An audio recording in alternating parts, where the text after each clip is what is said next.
Spain and Manchester City midfielder Rodri won the Ballon d'Or award for the best player in the world on Monday, beating Brazil's Vinicius Jr and England's Jude Bellingham, both of Real Madrid, to the prestigious prize. Spain and Manchester City midfielder Rodri won the Ballon d'Or award for the best player in the world on Monday, beating Brazil's Vinicius Jr and England's Jude Bellingham, both of Real Madrid, to the prestigious prize. Rodri was instrumental in helping his team win an unprecedented fourth successive Premier League trophy last season. He was also named best player at this year's European Championship after Spain lifted a record-extending fourth title. The 28-year-old Madrid native is the first defensive midfielder to win the Ballon d'Or since Lothar Matthäus in 1990 and the third Spaniard to claim the prize after Alfredo Di Stefano 1957 and 1959 and Luis Suarez 1960. Barcelona forward Lamine Yamal has won the 2024 Copa Trophy. Yamal, 17, earned the award after a breakthrough season in which he scored 5 goals and created 7 assists in La Liga before winning the Goal and Young Player of the Tournament awards at UEFA Euro 2024 in Spain's victorious campaign. The Copa Trophy is awarded to the best player under the age of 21. Barcelona and Spain star Aitana Bonmatí on Monday won her second successive Women's Ballon d'Or, after leading her club to a historic continental quadruple of titles and claiming the Nations League with her country. The 26-year-old playmaker joins teammate Alexia Putellas as the only woman to win the Ballon d'Or twice, since the award's inauguration in 2018. "This cannot be achieved alone. I am very lucky to be surrounded by players who make me better every day," Bonmatí said after receiving the award. "Thanks to the staff, to the club workers, without you we would not achieve so much success." Barcelona wonderkid Lamine Yamal turned heads at Monday's Ballon d'Or ceremony with a playful moment involving Hollywood star Natalie Portman. During the event in Paris, Yamal posed with Portman and Barcelona teammates Pau Cubarsí and Dani Olmo. At one point, Portman held up 4 fingers, a gesture that fans immediately saw as a reminder of Barcelona's recent 4-0 El Clásico win over Madrid. One of the officials in charge of the Ballon d'Or award has revealed that the number of Real Madrid players nominated for the award will have split the votes and is ultimately what cost Vinicius Jr the prize. The 2024 Ballon d'Or ceremony is officially in the books, and it wasn't without its controversy as Rodri won the iconic award over the Brazilian. Coming into the evening, it had been largely reported that the Real Madrid man would receive the prestigious prize, but news leaked on Monday, just hours before the ceremony, that it would be Manchester City's midfielder who actually won. As a result, Real Madrid and their players decided to snub the event and they were all absent as Rodri was named the winner. During Rodri's victory speech, the Spaniard called attention to Yamal, and addressed him directly, telling him that he will eventually win the Ballon d'Or if he keeps improving. The teenager has been in unbelievable form for Barca this season, scoring 6 goals and laying on 7 assists in 14 games, including a strike in the weekend's 4-0 thumping of Real Madrid in El Clásico. Manchester City's interest in Lautaro Martinez is understandable. The Premier League champions are in a spot of bother over the long-term future of Erling Haaland amid his links with Barcelona and Real Madrid. So, they are keeping their options open, with the Inter Milan captain emerging as a candidate to take over from Haaland if he departs from the Etihad. The latest update has shed light on Manchester City's groundwork to sign Martinez from Inter Milan. The Premier League champions are ready to cough up €100 million to sign the Argentine international from the Serie A club.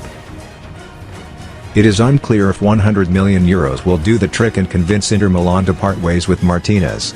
Nevertheless, the 27-year-old is a viable target for Manchester City, considering his output and leadership ability. Rodri graciously acknowledged his family and teammates, specifically naming Carvajal. Speaking to Movistar Plus later, he revealed that the Real and Spain right-back had already reached out to offer his congratulations. "I received a call from Dani Carvajal who was very happy for me," he said. "I wanted to remember him because I think he also deserved it. He has similar values to mine, of teamwork, of loving a club and of giving everything. We share many things. We have been brought together more by the injury." Barcelona made it clear to Mendes that Ansu has had the same opportunities as his teammates to compete for minutes, but evidently does not figure in the coach's plans very prominently. As such, the club will not force any decisions and has left the player's destiny in his own hands. If Fati and his camp they believe a loan move in January is the best solution, they will facilitate it as they have done in the past. Ansu remains a valuable asset with a high-value contract until 2028, so the priority is for him to play somewhere and prove himself. Yamal stated his ambitions plainly. He's set on winning more La Liga titles, Champions Leagues, and, eventually, the Ballon d'Or itself. It is a source of pride to be able to break records, thanks to my teammates, and I am looking forward to more. All players want to win the Ballon d'Or. I hope to win a Ballon d'Or as soon as possible. It's something I have in mind. I'm going all out to get it, he noted. After last weekend's 1-0 defeat at the hands of Real Betis, Atletico Madrid have recorded only 2 wins in their last 8 matches in all competitions. There are several factors that Atleti's poor run can be attributed to, some on the field and some off the field as well. It even appears some of the off-field incidents have affected how the team is on the pitch. Speaking strictly about football, Simeone looks to be unsure what his best 11 is, with countless different combinations in the back line, midfield and up top. Not only has personnel been inconsistent, but formation and system too. This has led to the players looking, at times, lost and unable to find an outball when in possession. Brazil and Real Madrid forward Vinicius Jr said on Monday that he will keep on fighting racism even if his activism is what led to him not winning the Ballon d'Or, sources close to the player told Reuters. Vinicius took to social media after finishing second in the prestigious award voting behind Spain and Manchester City midfielder Rodri. The player along with the entire Real Madrid camp boycotted the ceremony on Monday, October 28, anticipating that they will not win the award. Rodri was eventually announced as the 2024 winner at a glitzy ceremony in Paris. Manchester United have a clear run to appoint Ruben Amorim, with local rivals Manchester City not interested in the Sporting Lisbon coach.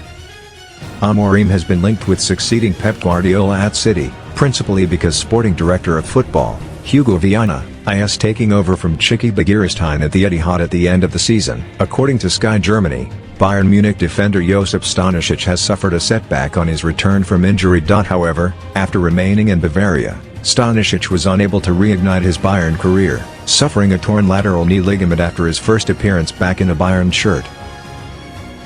With the DFB Pokal game under his belt, there were hopes that he would soon be able to make a return, but prior to Bayern's second-round DFB Pokal game against Mainz, sporting director Christoph Freund confirmed that it would take a few more weeks until Stanisic will be back on the pitch. While this setback will frustrate the defender and those in charge at the club, it is understood that Sacha Boey will soon be integrated back into the squad, offering Vincent Kompany the option of a recognized right-back. Arsenal have rejected an approach from Brazilian side Palmeiras for Gabriel Jesus. Reports from Brazil suggesting that Arsenal could be tempted to sell in January if their valuation, claimed to be in the region of £33.4 million, is met. Jesus is under contract with Arsenal until June 2027 and appears keen to stay and fight for his place as the team challenge for the Premier League title. It seems that the feeling between club and player is mutual, judging by comments from Palmeiras president Leila Pereira, who had been keen to bring Jesus back to the club where he started his career in 2015.